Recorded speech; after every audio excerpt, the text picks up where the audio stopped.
2027। 2027 में ऐसा क्या होने वाला है जो दुनिया अभी से डरी हुई है? क्या 2027 में दुनिया का भूगोल बदलने वाला है? क्या बारूद के दम पर एक बार फिर दुनिया का नक्शा 2027 में बदलने वाला है? क्या 5 साल बाद 2027 में तीसरे विश्व युद्ध की शुरुआत होने वाली है? क्या 27 में दुनिया का वर्ल्ड ऑर्डर बदलने वाला है?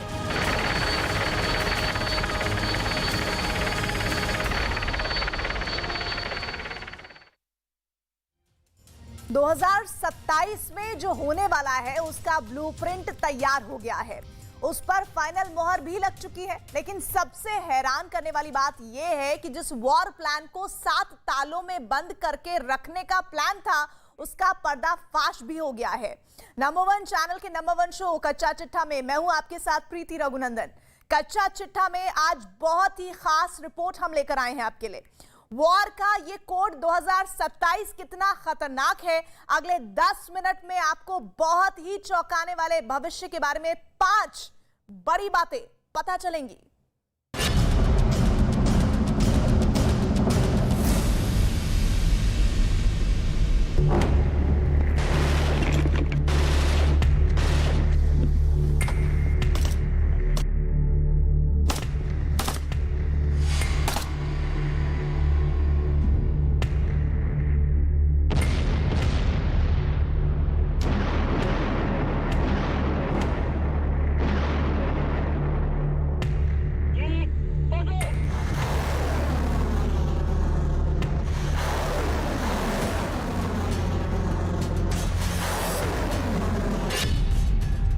राष्ट्रपति शी जिनपिंग के दिमाग में 2027 को लेकर क्या मास्टर प्लान पक रहा है?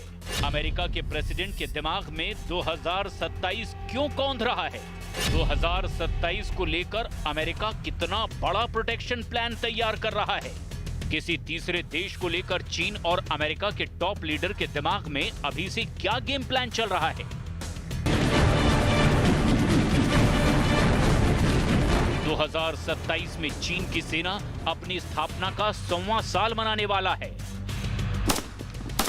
100वें साल को बेमिसाल बनाने के लिए चीन की सेना उससे पहले बहुत कुछ बड़ा करना चाहती है।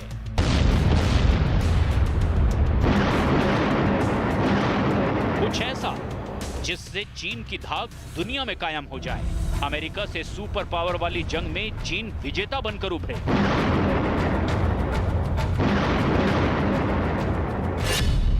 ऐसे में चीन और अमेरिका की इस जंग में क्या टारगेट ताइवान बनने वाला है? चीन के सरकारी अखबार ग्लोबल टाइम्स ने स्पेशल रिपोर्ट छाप करके अमेरिका का मजाक उड़ाया है। ग्लोबल टाइम्स ने अपनी हेडलाइन में लिखा है कि ताइवान को लेकर अमेरिका मानसिक बीमार हो गया है, वो भ्रम की स्थिति में है।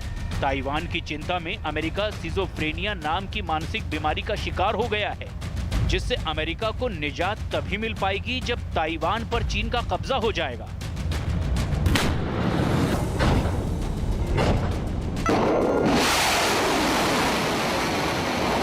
दावा तो यहां तक है कि इसके लिए चीन के प्रेसिडेंट शी जिनपिंग ने हरी झंडी भी दिखा दी है। ताइवान न्यूज ने मोटे-मोटे शब्दों में हेडलाइन छापकर दावा किया है कि शी जिनपिंग चाहते हैं कि पीएलए 2027 में ताइवान पर आक्रमण करने के लिए पूरी तरह से तैयार हो जाए।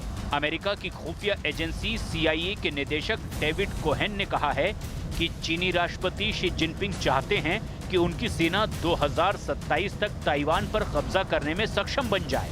ये खबर अमेरिकी वेबसाइट CNN ने अपनी रिपोर्ट में कोहेन के हवाले से दी है। रिपोर्ट में दावा किया गया है कि चीन ताइवान अपने नक्शे में मिलाना चाहता है।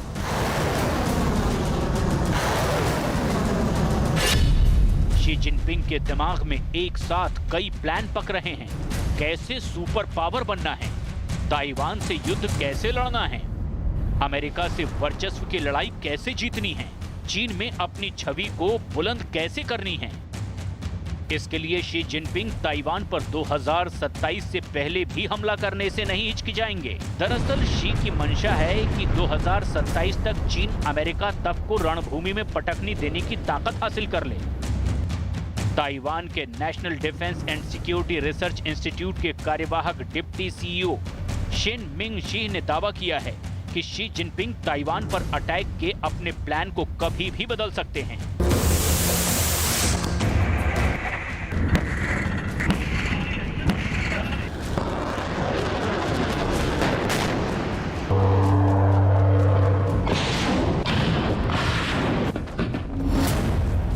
को दिए अपने खास इंटरव्यू में शेन मिंग शी ने दावा किया है कि चीन ताइवान पर तब तक आक्रमण नहीं करेगा जब तक वो अमेरिका का मुकाबला करने में सक्षम नहीं बन जाता, क्योंकि चीन को ताइवान और अमेरिका की जुगलबंदी का बखूबी अंदाजा है।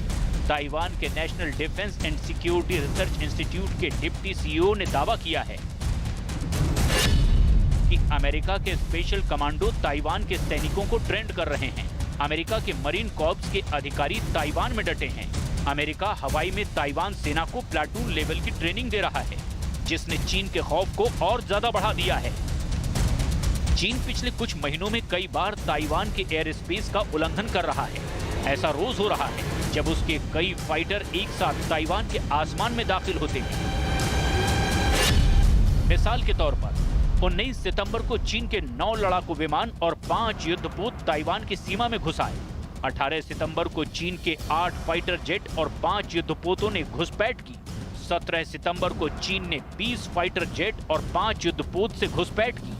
16 सितंबर को चीन के 43 लड़ाकू विमान और 5 युद्धपोत ताइवान की सीमा में घुस आए। दरअसल शी जिनपिंग ऐसे हालात बनाकर ताइवान को न सिर्फ भड़काना चाहते हैं, बल्कि वो सरप्राइज प्लान को आगे बढ़ा रहे हैं। ऐसा चीन ताइवान की सेना के खिलाफ अपने 3 प्लान को एक साथ आगे बढ़ा रहा है। पहला प्लान है ताइवान की सेना को परेशान करना।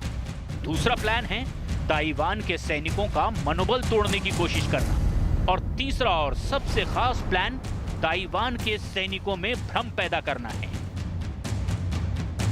ताकि ताइवान के लोगों को चीनी विमानों के घुसपैठ की इतनी आदत हो जाए कि जब चीन हमला करे तो ताइवान को ड्रैगन की असली मंशा की भनक तक न लगे और ताइवान काउंटर अटैक देरी से कर पाए।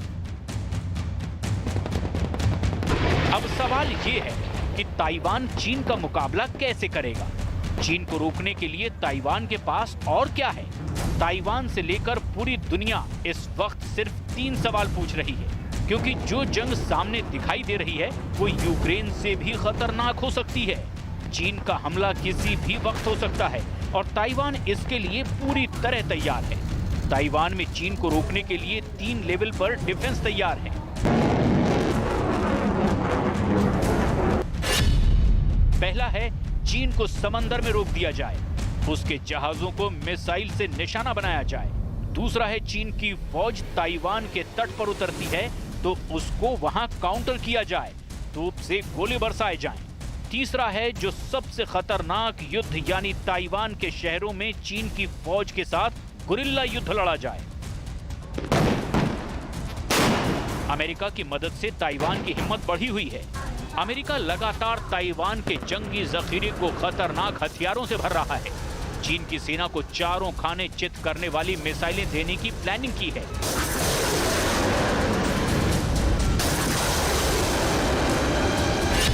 रिपोर्ट के मुताबिक अमेरिका ताइवान को 60 एंटी शिप मिसाइल और 100 हवा से हवा में मार करने वाली मिसाइलें देने वाला है। ताइवान को मिलने वाली एंटी शिप मिसाइल हार्पून है, वहीं 100 air to air Sidewinder missile हैं। ऐसा नहीं है कि अभी ताइवान का जंगी जखीरा खाली है। ये मिसाइलें इस वक्त भी ताइवान में तैनात हैं, लेकिन इनकी तादाद अभी कम है। जंग में इन मिसाइलों की ज्यादा जरूरत होगी, लिहाजा अमेरिका उस कमी को पूरा करने की तैयारी में लगा हुआ है, ताकि चीन ताइवान में आकर युद्ध में फंस जाए और अमेरिका की सुपर पावर वाली साख बची रहे। यही वजह है कि चीन अभी ताइवान पर हमला करने से परहेज कर रहा है। पहले वो खुद को अमेरिका से लोहा लेने के लिए तैयार कर रहा है, खुद की ताकत को बढ़ा रहा है। अपने हथियार एडवांस करने में लगा है, जिसकी जानकारी अमेरिका को भी है। अमेरिकी वायुसेना के मेजर जनरल कैमरन होल्ट ने बहुत बड़ी चेतावनी दी है। अमेरिका के मुकाबले चीन 5 गुना तेजी से नए हथियार बना रहा है, वो भी अमेरिका से 20 गुना कम खर्च पर। यानी जिस आधुनिक हथियार को बनाने में अमेरिका $20 लगा रहा है, उसे चीन सिर्फ $1 खर्च करके तैयार कर रहा है। अमेरिकी एयरफोर्स में अधिग्रहण के लिए बनाई गई स्पेशल टीम में deputy assistant security major general Cameron Holt की वार्निंग अमेरिका को डराने वाली है। होल्ट का कहना है कि चीन समान क्षमता को हासिल करने के लिए हमारे $20 के मुकाबले में लगभग $1 खर्च करता है। अगर हम लागत को कम करने और हमारी रक्षा आपूर्ति श्रृंखला में गति बढ़ाने का तरीका नहीं समझ सकते तो हम हारने जा रहे हैं। मेजर जनरल कैमरन होल्ट की ये वार्निंग तब और बड़ी बन जाती है जब ये रिपोर्ट सामने आती है कि चीन अमेरिका के साथ युद्ध की तैयारी कर रहा है। अमेरिका और चीन के संबंधों पर नजर रखने वाले वैश्विक सलाहकार जोनाथन डीटी वार्ड ने एक खास इंटरव्यू में बहुत बड़ी बात कही है। वार्ड का मानना है कि चीन अमेरिका के साथ युद्ध की तैयारी कर रहा है। सिर्फ अमेरिका ही नहीं, बल्कि चीन एशिया में अपने पड़ोसी मुल्कों से भी जंग की तैयारी कर रहा है।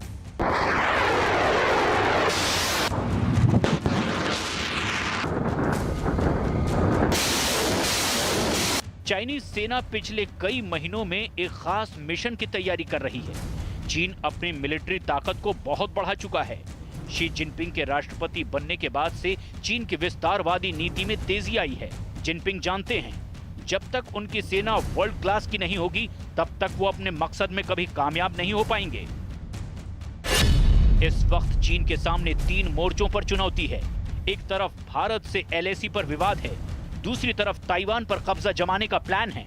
लेकिन ताइवान के साथ अमेरिका खड़ा है, इसलिए ताइवान को अपने नक्शे में मिलाने के लिए अमेरिका से युद्ध करना होगा।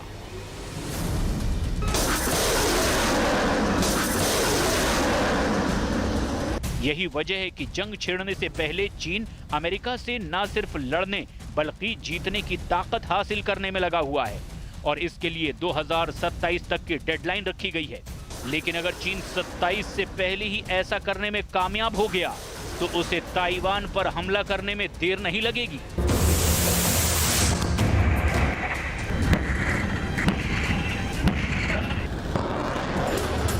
उधर यूक्रेन में वोलोदिमीर ज़ेलेंस्की और व्लादिमीर पुतिन बार-बार कह रहे हैं कि जलाकर राख कर दूंगा। पुतिन ने खार्किव के मोर्चों पर पीछे हटने के बाद अचानक हमले तेज कर दिए हैं और अब रूस की तैयारी यूक्रेन के पूर्वी हिस्से लुहांस्क और डोनेट्स्क को रूस में मिलाने की है। ठीक उसी तरह जैसे पुतिन ने क्राइमिया को रूस में मिला लिया था। इसके लिए रायशुमारी जल्द कराए जाने की तैयारी है। वहीं अब पुतिन ने उस हथियार को लॉन्च कर दिया है जिससे ज़ेलेंस्की सबसे ज्यादा डरते हैं। कच्चा चिट्ठा में रिपोर्ट देखिए तो आपको ज़ेलेंस्की की सबसे बड़ी कमजोरी के बारे में पता चल जाएगा।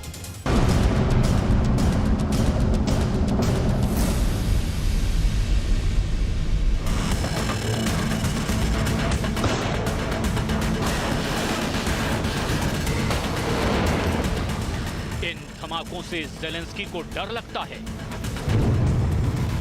इन धमाकों की गूंज अमेरिका तक सुनाई दे रही है।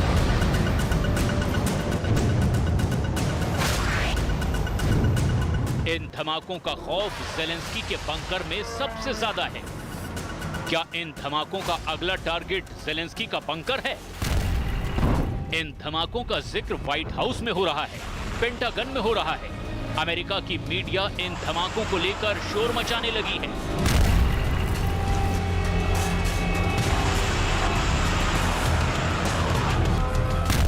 अमेरिका के वॉल स्ट्रीट जर्नल ने छापा है कि रूस ने ईरान से जो आत्मघाती ड्रोन लिए हैं, उसने यूक्रेन की सेना पर नया खतरा पैदा कर दिया है। न्यूयॉर्क टाइम्स ने लिखा है कि ज़ेलेंस्की के जवाबी हमले को रूस के ड्रोन यानी ईरान से खरीदे गए ड्रोन से कड़ी टक्कर लेनी पड़ रही है। फोर्ब्स की वेबसाइट पर तो यूक्रेन युद्ध में ईरान के ड्रोन वाले खतरे पर लंबी चौड़ी रिपोर्ट छापी गई है। रूस ने ईरान के ड्रोन से सबसे ज्यादा हमले खार्किव के इलाके में करने शुरू कर दिए हैं। ये वो जगह है जहां यूक्रेन की सेना ने 6000 वर्ग किलोमीटर के इलाके पर फिर से कब्जा कर लिया है।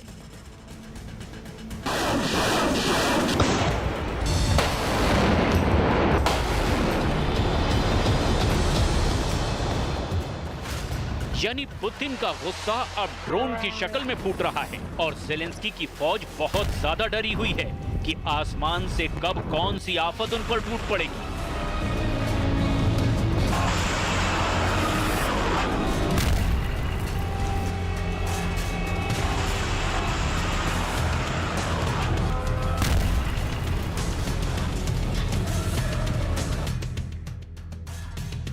लेकिन जेलेंस्की बता रहे हैं कि सब कुछ नॉर्मल है।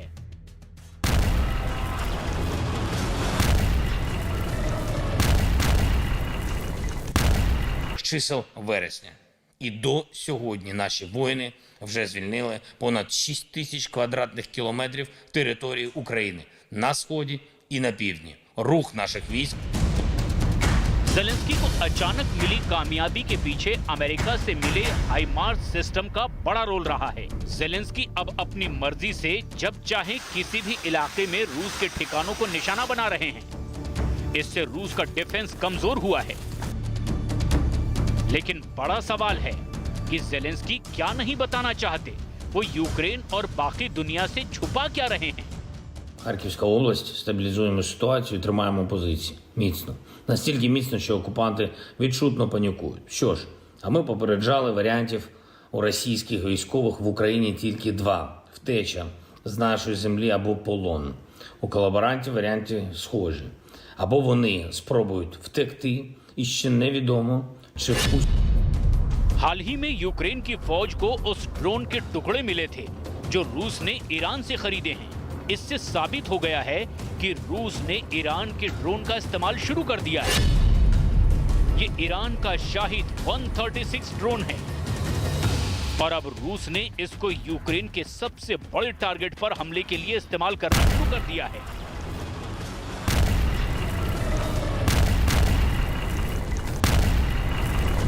इस ड्रोन के बारे में जानने से पहले देखिए कि इस आत्मघाती ड्रोन के निशाने पर कौन है।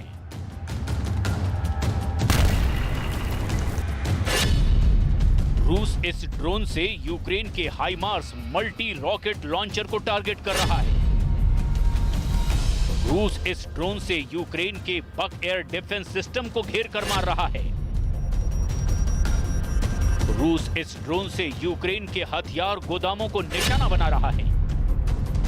जिस ड्रोन के टुकड़े मिले हैं, दावा किया जा रहा है कि यूक्रेन की एयर डिफेंस मिसाइल ने उसे मार गिराया है। ये आत्मघाती शाहिद 136 ड्रोन है जो अपने टारगेट से टकराकर बड़ा धमाका करता है।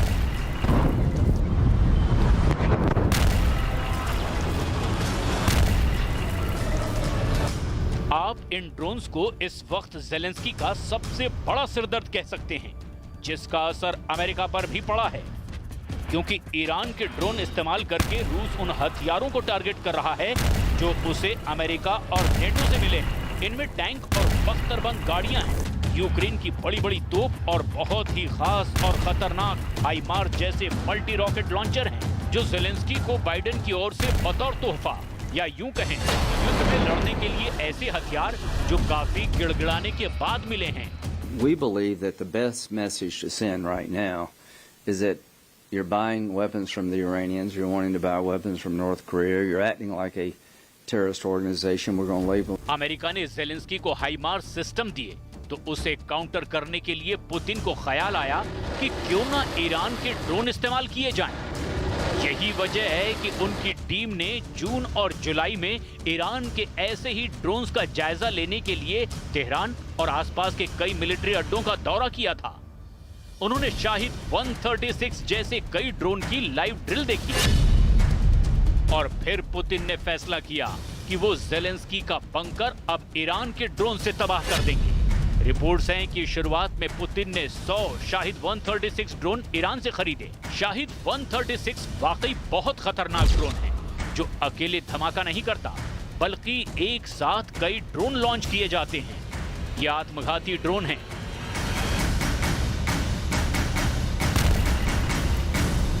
इन्हें ईरान का कामिकाज़े ड्रोन कहा जाता है, जो यूक्रेन की पोजीशन पर अटैक कर रहे हैं। देखा जाए तो ईरान अब सीधे तौर पर नहीं तो एक अलग मोर्चे पर अमेरिका को सबक सिखाना चाहता है और इसीलिए उसने अपनी ड्रोन वाली ताकत रूस को दी है। जब ड्रोन से अटैक होता है तो आसमान से तबाही बरसती है और ये इसका ओरिजिनल वीडियो है। ड्रोन जब ऐसे गिरता है तो बचने का कोई तरीका नहीं रहता।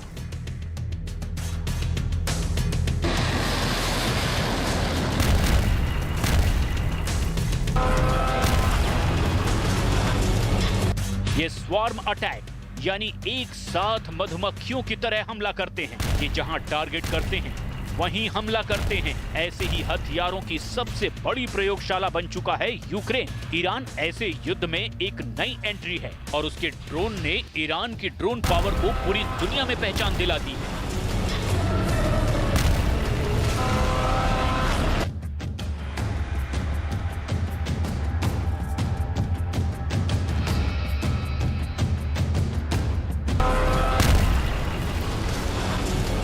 ईरान के ड्रोन मिलने से पुतिन को जबरदस्त फायदा हुआ है, जबकि ज़ेलेंस्की को अब बड़े नुकसान का खतरा समझ में आ गया है। अमेरिका से मिले हाइमार्स रॉकेट सिस्टम अभी तक पुतिन के युद्ध पर ब्रेक लगाने की कोशिश कर रहे हैं। पुतिन बिल्कुल नहीं चाहेंगे कि डॉनबास को जीतने वाली उनकी रफ्तार थमे और यही वजह है कि पुतिन और ईरान के राष्ट्रपति इब्राहिम रईसी के बीच ड्रोन पावर को लेकर के बड़ा सीक्रेट समझौता हुआ और फिर ईरान के ड्रोन रूस पहुंचने लगे।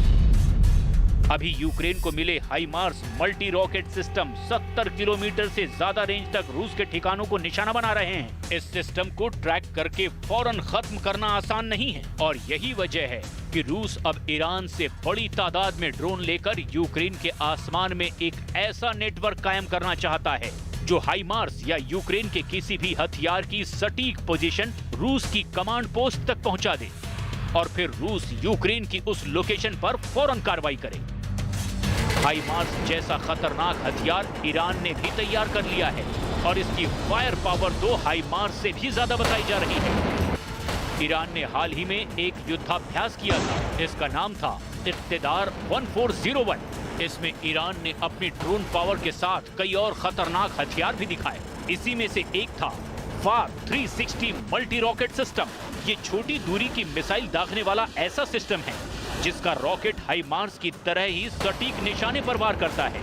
इसकी मिसाइल आवाज से 3 गुना रफ्तार से हमला करती है और फिर टारगेट पर पहुंचते पहुंचते आवाज की 4 गुना रफ्तार से टूट पड़ती है। ईरान के फार 360 में 30 सेंटीमीटर रॉकेट लगाए जाते हैं। इसका 4 मीटर लंबा रॉकेट 150 किलो का वॉरहेड लेकर के 75 किलोमीटर की दूरी तक वार करता है, जबकि अमेरिका के हाइमार्स में इसी कैटेगरी में जो रॉकेट लगता है वो 70 किलोमीटर की दूरी तक 90 किलो वॉरहेड के साथ फायर किया जाता है। ईरान के फार 360 लॉन्चर के पास भी हाइमार्स की तरह कई ऑप्शन हैं। 2 रॉकेट वाला भी है, 4 रॉकेट वाला भी है और ये 6 रॉकेट भी एक साथ फायर कर सकता है, ठीक उसी तरह जैसे अमेरिका का हाइमार्स रॉकेट सिस्टम लॉन्च करता है। ऐसे में जो हथियार अमेरिका यूक्रेन में दिखा रहा है उसका जवाब ईरान भी दे रहा है। दोनों एक दूसरे के दुश्मन हैं और यूक्रेन में दोनों पर्दे के पीछे युद्ध में शामिल हो चुके हैं। यूक्रेन युद्ध ने 2 बातें साबित कर दी है जिस पर पूरी दुनिया की सेनाओं की नजर है। वो ये है कि आर्टिलरी यानी तोपखाने का अब भी कोई जवाब नहीं है और साथ ही ड्रोन पावर किसी भी टारगेट को खत्म करने का सबसे कारगर और आसान जरिया बन चुका है।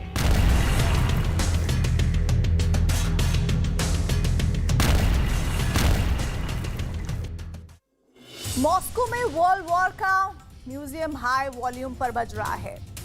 80 साल पुराने ये गीत रूस के अंदर फिर गाया जा रहा है क्योंकि रूस अब अपने हर नागरिक को युद्ध के लिए तैयार करना चाहता है। कौन गा रहा है ये वॉर सॉन्ग और कैसे रूस खार्किव का बदला लेने की तैयारी कर रहा है, कच्चा चिट्ठा में स्पेशल रिपोर्ट देखिए। पुतिन के बहुत ही खतरनाक इरादे इससे जाहिर हो जाएंगे।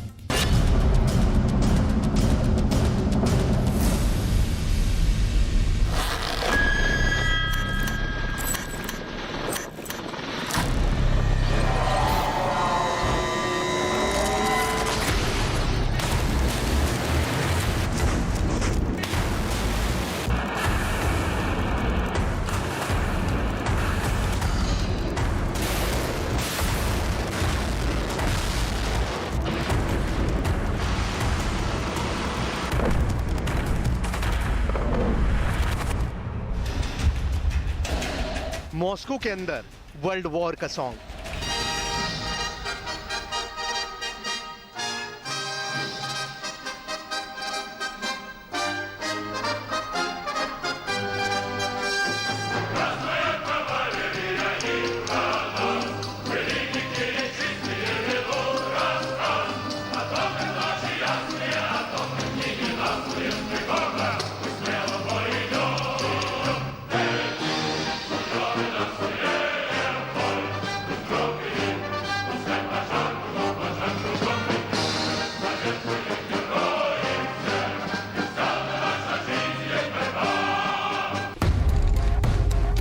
पुतिन और उसके राष्ट्रवादी समर्थक अब पूरे रूस को यूक्रेन के खिलाफ खड़ा करने की प्लानिंग कर रहे हैं। रूस के बच्चे बच्चे को पुतिन के एजेंडे पर काम करने के लिए लगाया जा रहा है। खार्किव की हार पर रूस के अंदर सिर्फ पुतिन ही नहीं, पुतिन के समर्थकों के मन में भी हाहाकार मचा हुआ है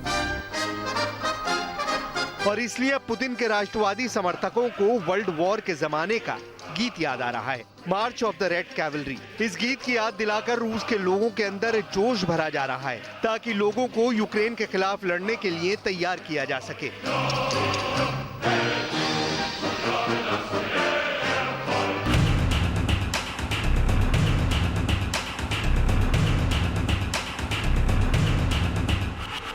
पुतिन से भी ज्यादा मुसीबत में आज पुतिन के समर्थक वो पत्रकार हैं जिनकी बात न सिर्फ रूस बल्कि पूरी दुनिया में नोटिस की जाती है। जैसे ये व्लादिमीर सोलोव्योव, जो पुतिन के सबसे बड़े समर्थक हैं, टीवी एंकर हैं और पुतिन के लिए पूरी दुनिया में प्रोपेगेंडा करते हैं। सोलोव्योव पुतिन के कितने करीबी हैं, इन तस्वीरों में देखिए।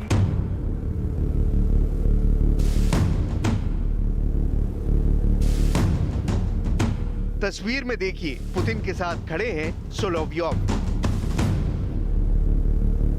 सोलोव्योव को सम्मानित करते हुए पुतिन के साथ ड्रिंक करते हुए सोलोव्योव। Объявленные, не объявленные нам натовскими войсками, Украиной.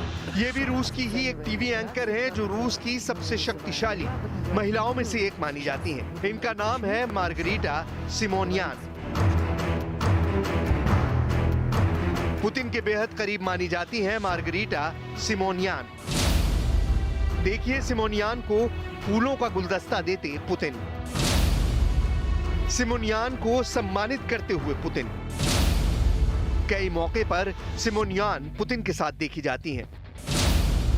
एक और तस्वीर देखिए, ये पुतिन हैं जो बताते हैं कि रूस में कैसे उनकी सरकार प्रचार के लिए प्रोजेक्ट तैयार करना है।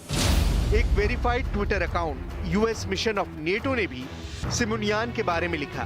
प्रोपेगेंडा पुतिन और क्रेमलिन के सबसे महत्वपूर्ण और दूरगामी हथियारों में से एक है। मार्गरीटा सिमोनियान रूस सरकार के दुष्प्रचार अभियानों की प्रमुख खिलाड़ियों में से एक है। लेकिन चाहे वो सोलोव्योव हो या फिर सिमोनियान, अब दोनों ही काफी परेशान नजर आ रहे हैं। खार्किव में हार के बाद तो यूक्रेन के लोग सिमोनियान को ट्विटर पर बुरी तरह ट्रोल कर रहे हैं। यूक्रेन के अलेक्जेंडर शेबरा लिखते हैं कि सिमोनियान ये गाना गा रही हैं कि वो अगली सुबह कीव में मिलेंगे।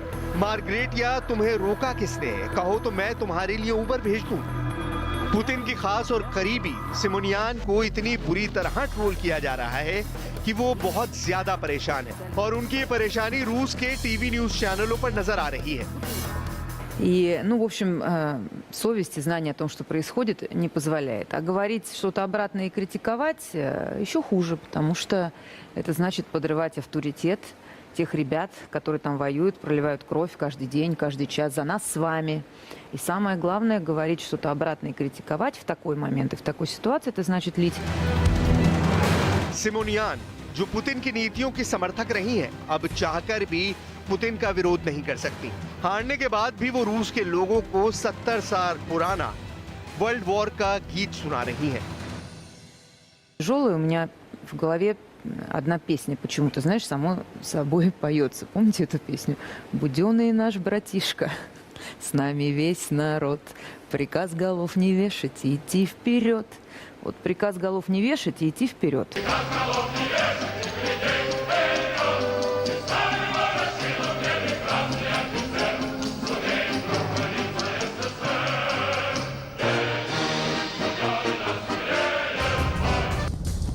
यही गीत पुतिन की समर्थक और पत्रकार सिमोनियान भी गा रही हैं और पुतिन के लिए रूस के लोगों से जंग लड़ने की अपील कर रही हैं। वहीं दूसरी तरफ पुतिन के सबसे चहेते पत्रकार सोलोव्योव को भी बहुत ज्यादा गुस्सा आ रहा है और वो पूरी दुनिया को धूल में बदल देने की बात कर रहे हैं।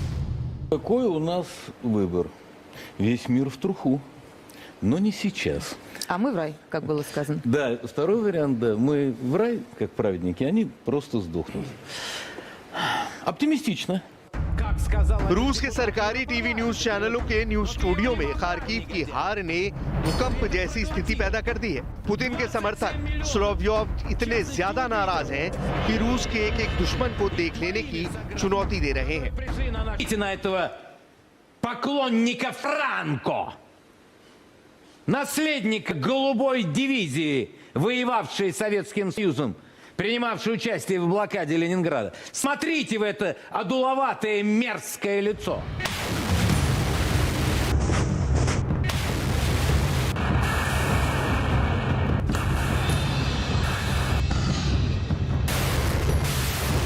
जब युद्ध शुरू हुआ था तो पुतिन के समर्थक पत्रकार रूस के लोगों को ये समझा रहे थे कि वो सुबह का ब्रेकफास्ट खार्किव और दोपहर का लंच कीव के अंदर करेंगे। लेकिन अब रूस की सेना के बचाव में ये कहा जा रहा है कि यूक्रेन के अंदर एक एक रूसी सैनिक को 8-8 यूक्रेनी सैनिकों से जंग लड़नी पड़ रही है।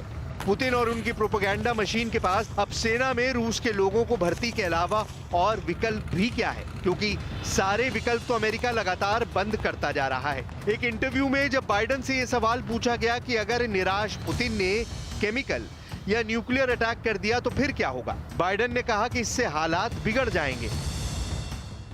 Ukraine succeeds on the battlefield, Vladimir Putin is becoming embarrassed and pushed into a corner. And I wonder, Mr. President, what you would say to him if he is considering using chemical or tactical nuclear weapons. Don't.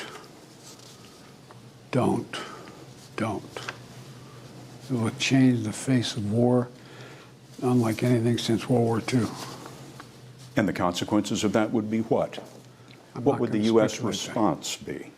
Do you think I would tell you if I knew exactly what it would be? Of course I'm not going to tell you. It'll be consequential.